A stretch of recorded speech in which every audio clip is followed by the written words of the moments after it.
Welcome, everyone, to the Friends of the Frieniemies with Moose and the Behemoth Baller, bringing it to you late night style with breakdowns of each of the Week 4 matchups. Coming up here, the second up of our list and second lowest on the overall rankings, if you look at that, is got to be, of course, Team Brannanborn, my brother, versus Team Cloud.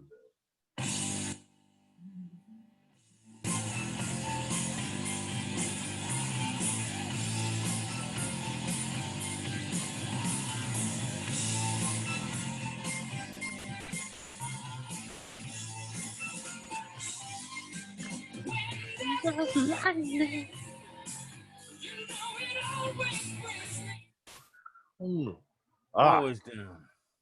So good. Rainbow in the dark. Absolutely. That's where and this game's at. That 100%, because what you have here are two teams that their records, they're bad, but there is hope there. There is reason to believe that there will be light after day. Yeah. Well, I feel like lots more hope on one side, but the side who's got it worse. While we have talked before about some people, he got it worse. Yeah, getting it bad in the injury side, truly the one who's been kicked the hardest when it comes to it roster-wise is my brother here in Team Brannanborn. Because injuries... with the COVID. Wow, man.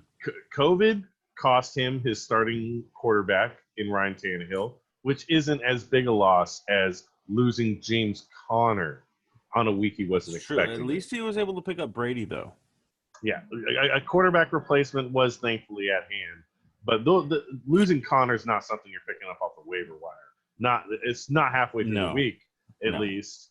And to make matters worse, this injury list, none of this has to. Oh, that's already existing. The COVID just made it worse. Jared Cook out, and my brother is the kind of man who rolls out double tight end when it suits him, and they've both been playing very well. Henry Ruggs has, after a delicious first half, we just haven't been able to see him healthy enough to get going.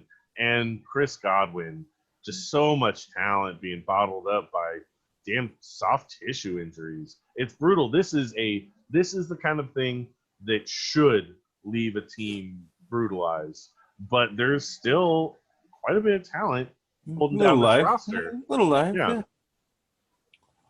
And going across the way, you're going to see these running backs and go, whoa, that's a strange core, especially when those wide receivers don't seem like you blew your allowance on anyone early. Yeah, but when Saquon's gone, well, so you lose Saquon week 2 for the season. Jesus, that's rough. That's rough, bro. That was the cherry on top of losing Le'Veon Bell week 1.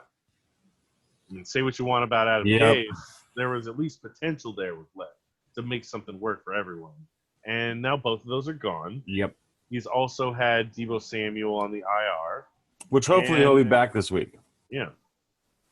And he has been just cobbling together anything he can find, scrapping up everything around him. He's done an amazing job, though, I will have to say. For sure. If there's one player in our league who really manages that waiver wire, it's got to be Chase. Yeah, the waiver wire MVP is definitely Cloud at the moment. Most definitely. The Gaskin pickup was huge. He has kind of managed his team well. Yeah, he really has. I mean, he's had a shitstorm thrown at him. And a week before, everyone was telling you, oh, you need Gaskin. He already had Gaskin on his roster. This is true. He had him put up a good week before he even rolled him out in his lineup. And then he, being an incredibly cheeky dickwaffle, knowing how the waiver wire works and knowing what the rules are, he was technically able to drop someone who'd already played to put Devontae Freeman on his lineup when he got was brilliant. It was absolutely brilliant. It was so brilliant. Hats off. Yes, indeed. Were I wearing one? I saw you question it. I did. Totally legal. Completely legal. Annoyingly illegal. Technically correct. The best kind of correct. This is true. Yeah. But back to the match at hand. back to the match at hand. It's saying that this is actually a fairly close game here. Oh, yeah. And especially because I think that you will see more out of some folks. Bounce backs are important on both sides, but which side's making you feel the safest? Man, it's hard to say, you know. You got Elliott, you got Hunt, who could play. Hopefully he plays for Jared's sake. You got, AJ Green up there. I really kind of feel as though, Jared could take this, especially if he plays his cards right. Yeah, it's not an impossible upset. The injuries or questionable players at this point are no longer questionable come game time, and they play. But with that being said, I do feel as though Chase has quite a bit of players on his team that could really shine coming up. Yeah, there's some it is a good close matchups. Yes. I like the starting five look solid over here for Cloud. Rogers has been playing angry and looking amazing at it. Gurley's been finding a way to make it work. And honestly, it shows right here, but I mostly hate early season rankings. So that means basically nothing to me. Gaskin's been very, very involved in what Miami does. And Seattle has not done a good job of stopping offenses more or less at all. And while they are, of course, winning, that's because Russell Wilson is magical. And I expect a big day out of Gaskin. I think right now you could argue he is running back one on this team. Oh, most definitely. Yeah, and this matchup here with Gurley, with him not getting the passes like he usually does, I think they could be down early to Green Bay and passing a lot to catch up. And he just has a real quiet day. And unless he falls into the end zone, this worries me. This here could be very juicy. Both of these wide receiver matchups are great. And they these have ones, a lot of potential. Yeah. This right here, 10 points seems like a ceiling. Literally a ceiling. Really? With this. Did he do something last week I missed? Well, I don't know if I would look at last week to worry about, he's playing Cleveland coming up, so he has a pretty good amount of 9 of 10 for upside. 80 is very good. Those are nice numbers, especially from a tight end. And found the end zone. Okay. I don't hate the play. No, though. Yeah. Okay. All right. I gotta admit, especially considering I think Chase dropped Hooper, didn't he? He did. Yeah.